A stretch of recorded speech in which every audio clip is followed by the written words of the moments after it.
The sharp sting of the belt against my skin wasn't just pain, it was a horrifying wake-up call. I had always loved Dante Moretti with a depth I could hardly explain, but in that moment, every shred of that love shattered. I had walked into his office that afternoon with a hopeful smile, thinking perhaps he had softened, thinking maybe the weight of his temper had lessened. But when the news of the failed deal arrived, his fury erupted, and I became the target.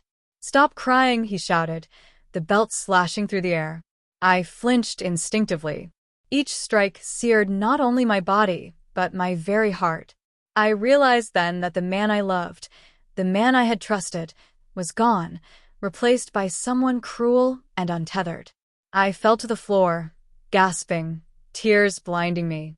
Pain radiated through every limb, but it was nothing compared to the ache in my chest, the death of my devotion.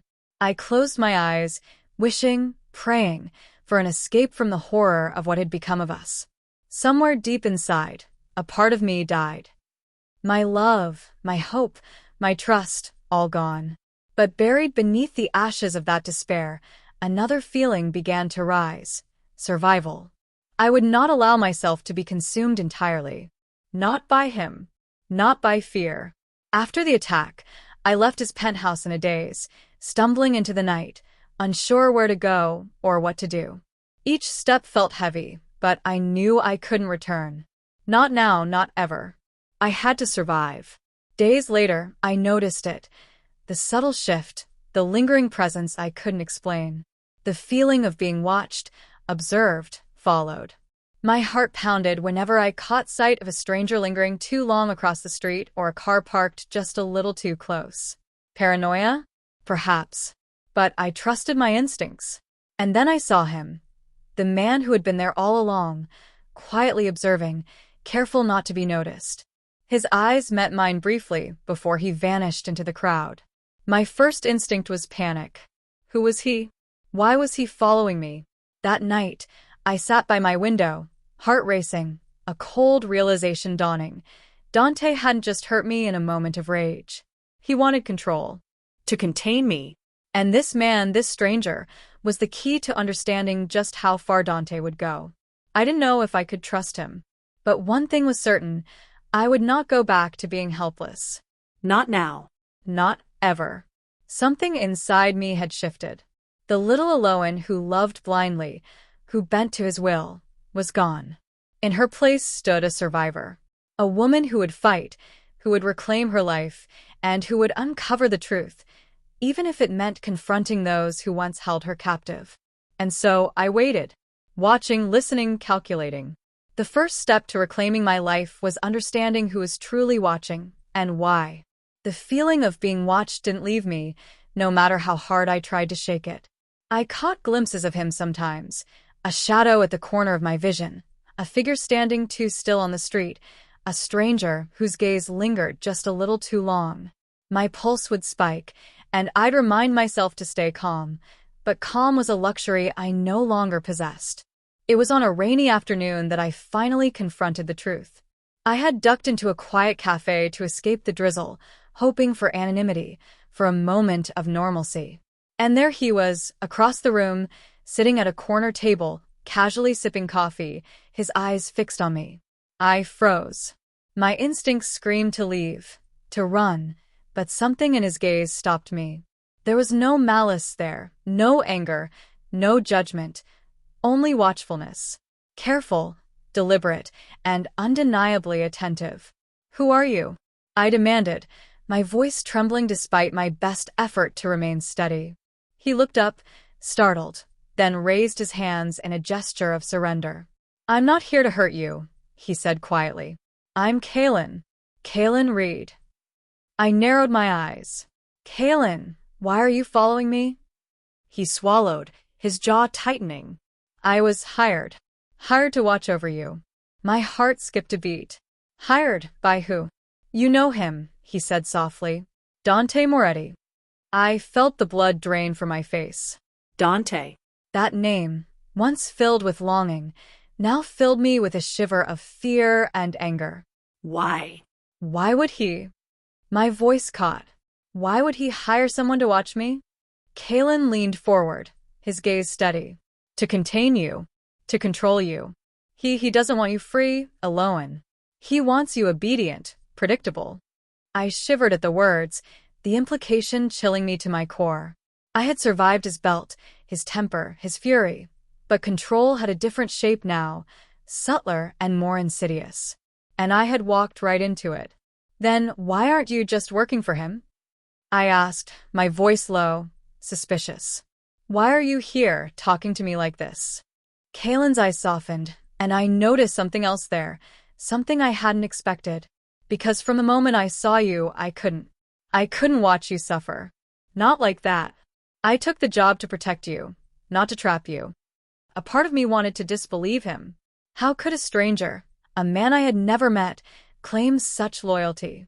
But in his eyes, there was a sincerity, a steadfastness that I hadn't felt in months. And somehow it made me feel safe. Safe enough to breathe. Safe enough to consider that my life could be more than fear, more than pain, more than Dante's cruelty. You have to trust me, he said softly. If you want to get away, if you want your life back, I can help you. But you have to let me. I hesitated, torn between caution and hope. But something deep inside, a spark I thought Dante had extinguished, whispered, yes. I nodded slowly. All right, I'll trust you. But only if I'm free to make my own choices. Kaelen smiled, a small, genuine smile that held reassurance. You'll be free, Elowen. I promise. And for the first time in weeks, I believed him. The first time Kaelen came to my apartment after that cafe encounter, I felt a mix of fear and cautious relief. I wasn't used to trusting anyone, especially not someone who had been hired to watch me, but there was a steady calm about him, a quiet confidence that made me feel safer than I had in months. I've gathered what I can so far, Kaelen said, setting a small briefcase on my kitchen table. His movements were deliberate, careful, and I noticed the way he avoided touching anything unnecessarily. Everything Dante has done to monitor you, all the contracts, records, I've compiled it. It's more than enough to take him down if you're ready. I stared at him, my chest tightening. Take him down? Kaelen, are you serious? After everything, my voice faltered, haunted by memories of Dante's belt, his temper, his control. Do you really think we can? Kaelen's eyes met mine, steady and unwavering. Yes. But it's not just about revenge. It's about reclaiming your life. You're stronger than you think, Elowen, and you deserve to live without fear. I swallowed hard, a shiver running down my spine. The idea of confronting Dante, even indirectly, was terrifying. But the thought of living in his shadow, paralyzed by fear, was far worse. I realized that for the first time in months, I had a choice. And that choice wasn't just about survival, it was about asserting my voice, my will, my freedom. I'll do it, I said, my voice firmer than I expected. Not because I hate him, but because I refuse to be afraid anymore. Kaelen nodded, a small, approving smile tugging at his lips. Good. That's exactly the mindset you need. Fear gives him power. Strength takes it away. Over the next few days, we became a quiet team. Kaelen taught me how to recognize danger, how to read subtle signs of surveillance, and how to protect myself. But he also respected my boundaries, never pushing, never making me feel like a victim. He encouraged me to speak up, to assert my independence, and, slowly, I began to feel the person I had been buried under Dante's cruelty resurface, stronger, more confident, and alive. One evening, as we reviewed his files, I paused at a photograph of Dante in his penthouse, laughing with his business associates. The image made my stomach twist, but this time, instead of fear, I felt resolve.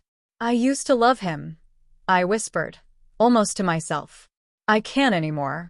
Kaelen reached out, covering my hand with his. You don't have to, he said softly. You never did. And you never will.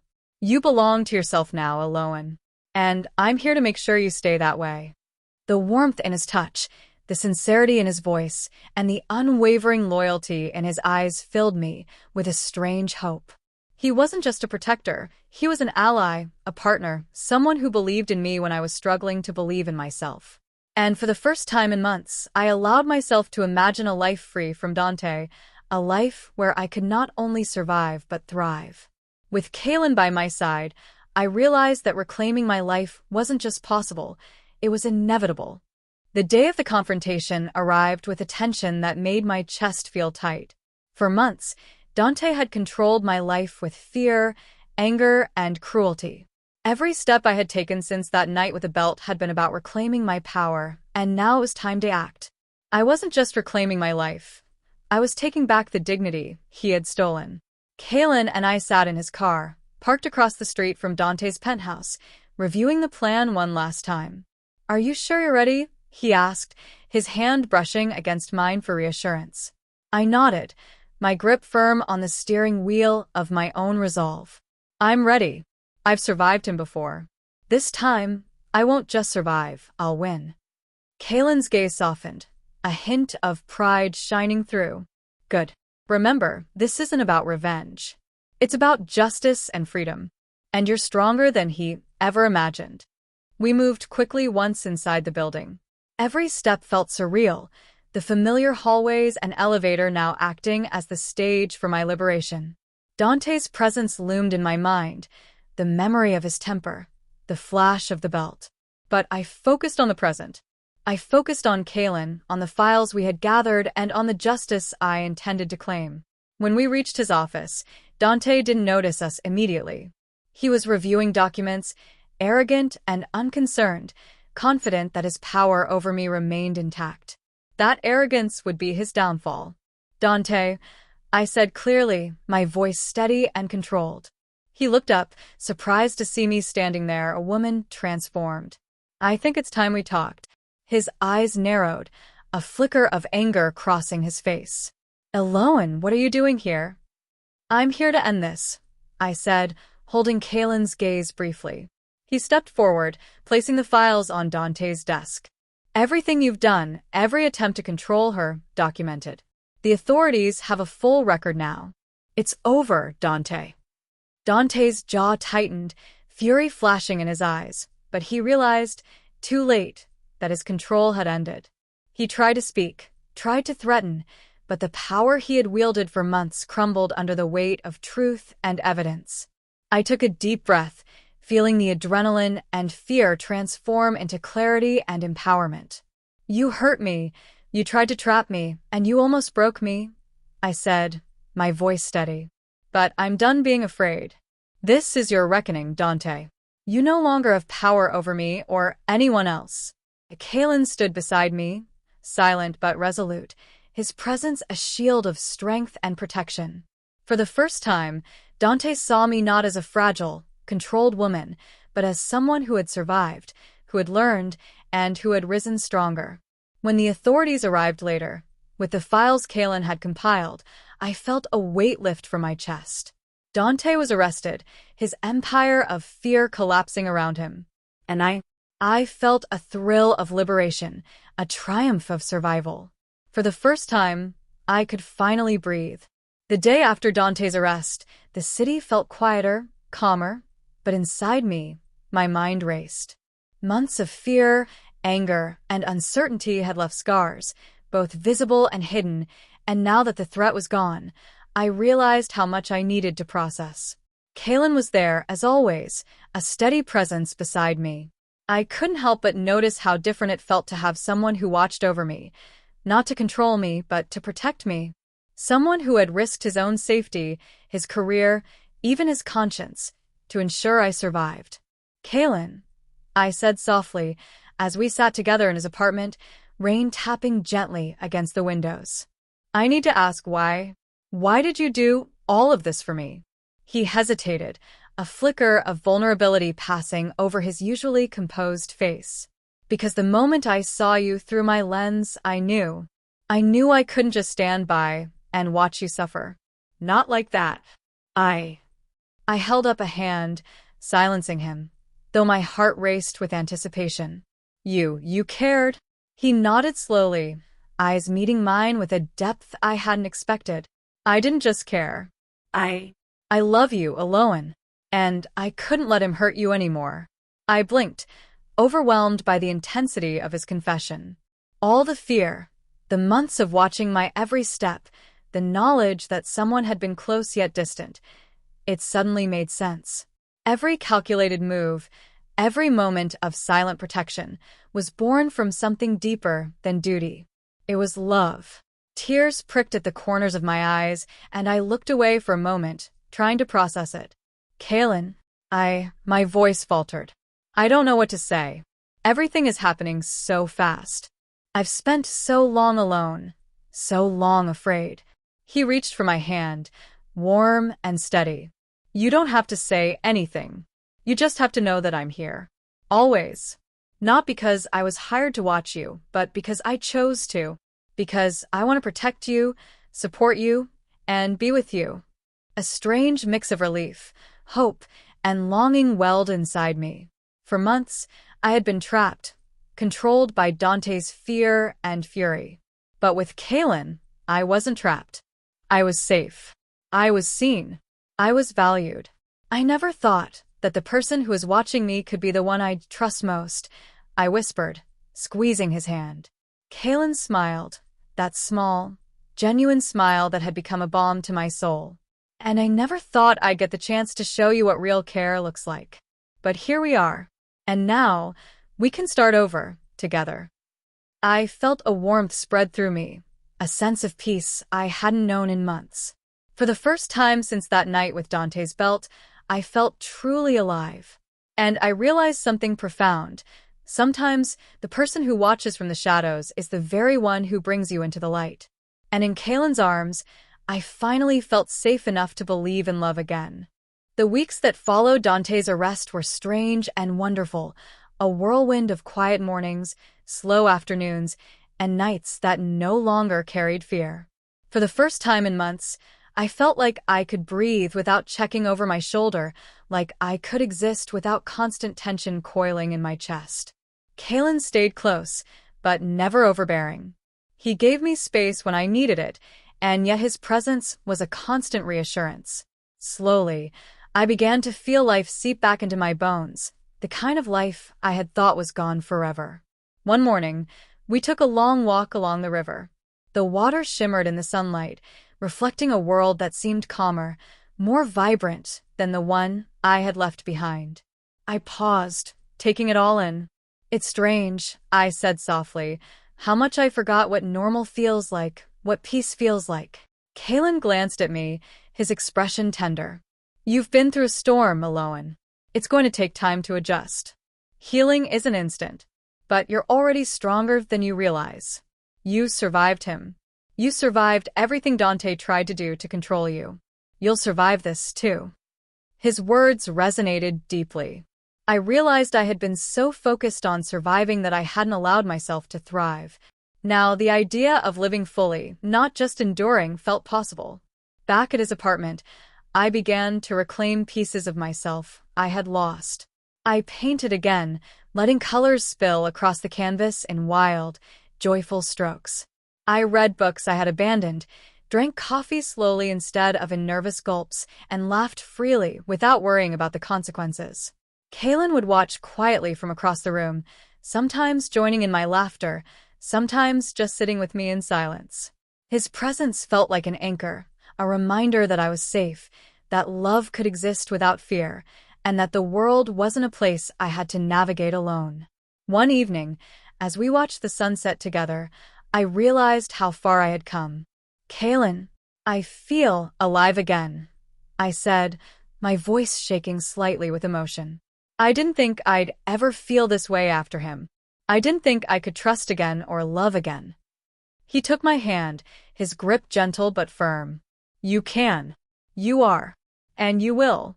You've earned every bit of this peace, Elowen. And I'll be here through it all, helping you remember that. The truth settled into my chest like sunlight through glass. I had survived the worst of Dante's cruelty. I had survived the fear, the pain, and the control. And now, with Kaelen, I was learning not just to survive, but to live fully. For the first time since that night, I felt a joy that was entirely my own. a sense of hope that wasn't fragile or fleeting. I realized that healing wasn't just about physical safety, it was about reclaiming my spirit, my voice, and my ability to trust. And with Kaelen by my side, I knew I would never lose that again. It happened one evening, quiet and unassuming, in a way I hadn't expected. The sky was painted in shades of amber and violet, the city settling into a calm rhythm as night approached. Kaelen and I had just returned from a walk, our hands brushing occasionally, the air between us filled with unspoken words and lingering tension. We sat on his balcony, the wind stirring my hair, and I felt a strange mix of comfort and anticipation. There had been so many moments, small touches, quiet glances, shared laughter, that had made me wonder, that had made me feel something deeper than gratitude or relief. Something I hadn't dared to name. Kaelen turned to me, his gaze steady, searching. "Elowen, there's something I need to tell you," he said, his voice unusually soft. My heart skipped. "What is it?" I asked, though part of me already sensed the answer. He took a deep breath, as if gathering courage, and I saw the vulnerability there, the same vulnerability that had been absent in the Kaelen who was always so controlled, so precise. "I love you," he said simply, his eyes never leaving mine. "I've loved you since the moment I saw you, and every day since. I've only wanted to keep you safe, to help you reclaim your life. And now, I need you to know it." The words hit me like sunlight breaking through clouds. I blinked, overwhelmed by the intensity of what I felt: relief, joy, longing, and a deep, undeniable love I hadn't fully acknowledged until now. "Kaelen," I whispered, my voice catching. He reached for my hand, holding it gently between both of his. "You don't have to say anything right now. Just hear me. You've been through so much, Elowen, and I can't imagine not telling you how I feel. I'm here, and I want to be here for everything that comes next. With you. Always." Tears threatened, but this time they weren't of fear or pain. They were tears of release, of freedom, of love finally unburdened. "Kaelen, I love you too." I admitted, the words trembling on my lips but true. "I've felt it too, this connection, this something I didn't understand before. But now I do." His face lit up with a smile that was both tender and fierce, and he leaned in slowly, giving me the space to pull away if I wished. But I didn't. I let myself close the distance, my lips meeting his in a gentle, lingering kiss that felt like a promise of safety, trust, and unwavering love. When we pulled back, I rested my forehead against his, feeling the warmth of him, the solidity of his presence. "I never thought someone could care for me like this," I whispered. Kaelen's hand cupped my cheek. "And I never thought I could find someone worth every risk I took. You're more than worth it, Elowen. You always were."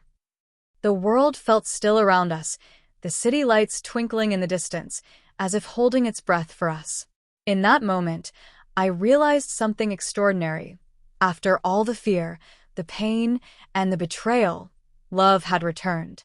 Not a fragile, fleeting kind, but a strong, enduring love, anchored in trust, respect, and shared survival. And as I rested in Kaelen's arms, I knew that this was only the beginning of our life together, a life built not on fear or control, but on love, freedom, and the strength we had found in each other. The morning sunlight poured through the curtains, warming my face as I stirred in bed. For the first time in months, maybe years, I woke without fear. No shadow of Dante's temper, no lingering dread of being watched, no memory of pain that made my heart pound. Just calm, warmth, and the steady presence of Kaelen beside me. He was awake, leaning against the headboard, scrolling through his phone, a gentle smile tugging at his lips. I watched him for a moment, realizing how safe I felt just seeing him there. Safe, cherished, and loved. A feeling I had once thought impossible. "Morning," he said softly, looking up when he noticed me awake. His eyes held a mixture of tenderness and awe, like he couldn't quite believe this peace either. "Morning," I whispered back, sliding my hand into his. The warmth of him anchored me, a reminder that this life, my life, was mine to keep. Over breakfast, we spoke in quiet conversation about ordinary things, the sunlight, the way the city hummed with life, even the small decisions we had to make that day. Ordinary, mundane moments felt miraculous to me now. They were no longer taken for granted. They were ours. After Dante's arrest, the world had seemed both terrifying and liberating. But now, with Kaelen by my side, I could finally breathe fully, dream fully, and live fully. His devotion had never been about obligation. It had always been about love. And it had saved me in ways I hadn't yet been able to measure. Later, we walked through the streets of the city, hand in hand, blending into the rhythm of life that had once felt unreachable. I paused at a small park, watching children play, couples laugh, strangers pass by without a care. I felt a surge of gratitude and joy, gratitude for survival, for Kaelen, and for the chance to experience life without fear. "You've changed me, Kaelen," I said softly, glancing at him. "Not just by protecting me, but by showing me that love can be safe, that trust can exist again." He smiled, squeezing my hand. "You didn't need saving, Elowen. You needed someone to walk beside you while you remembered your strength. And you did it. You fought, survived, and reclaimed your life. I just got to witness it and be here for you." We paused, looking out at the horizon as the sun began to dip, painting the sky in shades of pink and gold. I rested my head against his shoulder, the warmth and comfort of him grounding me in a reality I had longed for, a life free of fear, full of love, and completely my own. In that moment, I realized that true happiness wasn't about grand gestures or dramatic moments. It was about peace, trust, and shared strength. It was about waking up without fear, laughing without hesitation, and loving without doubt.